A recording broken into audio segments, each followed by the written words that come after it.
Olá! Sessão nova nesse curso de inglês. Visão geral da língua inglesa. General Overview of the English Language.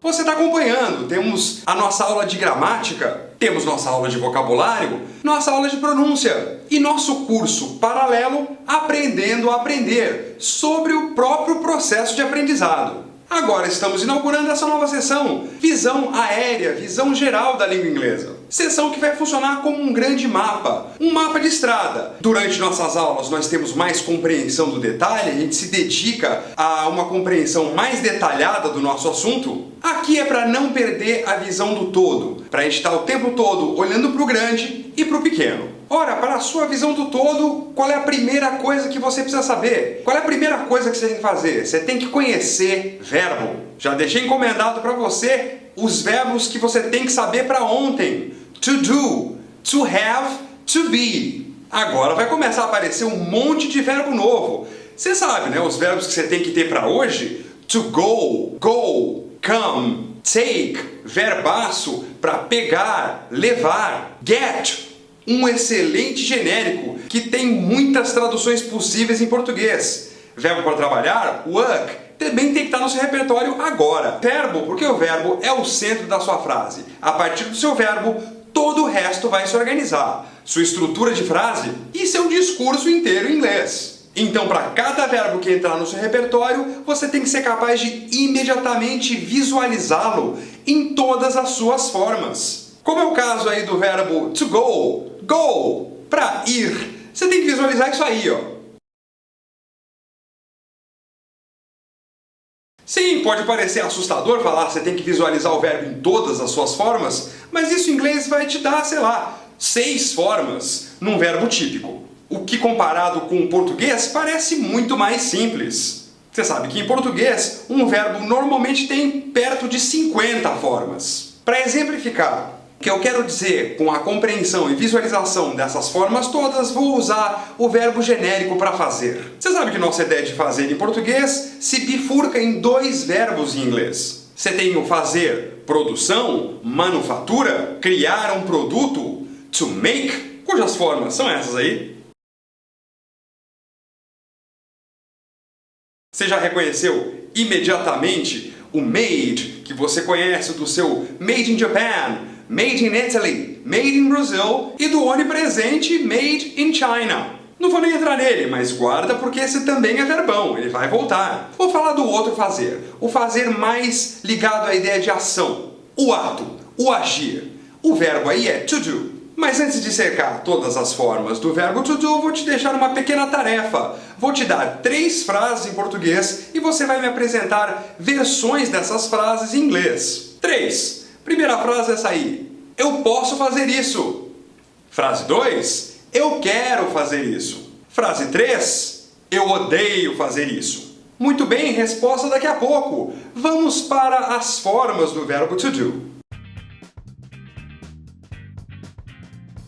São essas aí, você já conhece, elas já apareceram aí. Você vai reconhecer aí o que a gente chama de infinitive, to do.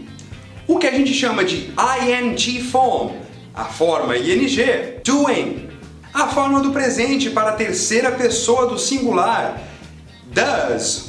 He does, she does, it does, everybody does. E as famosas 3 colunas. A primeira, que você conhece, se chama base form, forma base. A segunda, past form, forma do passado. E a terceira coluna, o particípio passado, done.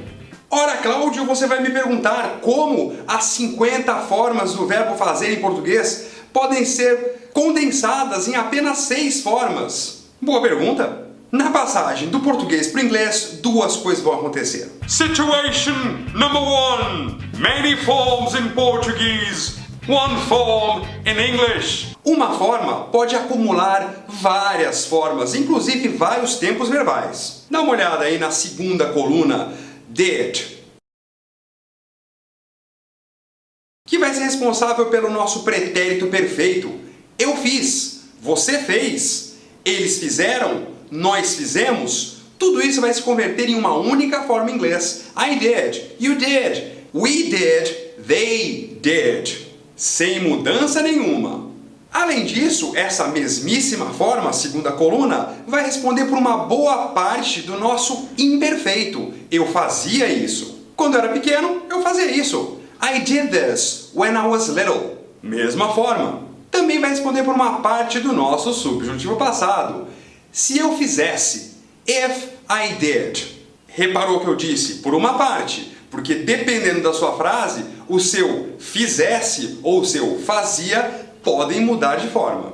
E aí a aparente simplicidade do inglês pode começar a dar origem a complicações. Vamos pegar, por exemplo, essa forma verbal que em português chamamos de infinitivo. Fazer. Fazer, a forma pura do verbo. É assim que você vai achar o verbo no dicionário. Fazer, está ali na sua forma pura. Ele pode ir para o futuro, eu vou fazer. Pode ir para o passado, eu queria fazer. E pode ficar no presente. Eu quero fazer, eu estou tentando fazer. Você vê que o fazer não mudou nada, ficou ali inalterado no passado, no presente, no futuro, justamente porque ele está na sua forma infinita, que não é nenhum dos três, por isso ele se chama infinitivo. Ora, o nosso infinitivo, fazer, pode se converter em 3 formas verbais em inglês. Situation number 2.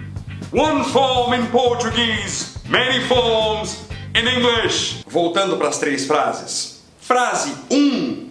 Eu posso fazer isso. I can do this. I can do that.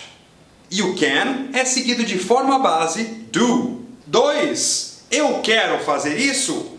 I want to do this. I want to do that. E o want é seguido de infinitivo to do. 3. Eu odeio fazer isso. I hate doing this. I hate doing that. Em que o hate é seguido de ing form doing. Repare que em português está partido da mesma forma, fazer, e ela está se convertendo em 3 coisas diferentes em inglês. Mas Cláudio, como é que eu vou saber? Como é que eu vou saber qual dos 3 usar? Haha, ora, você tem que conhecer os seus verbos. Tem que saber o que cada um deles vai pedir.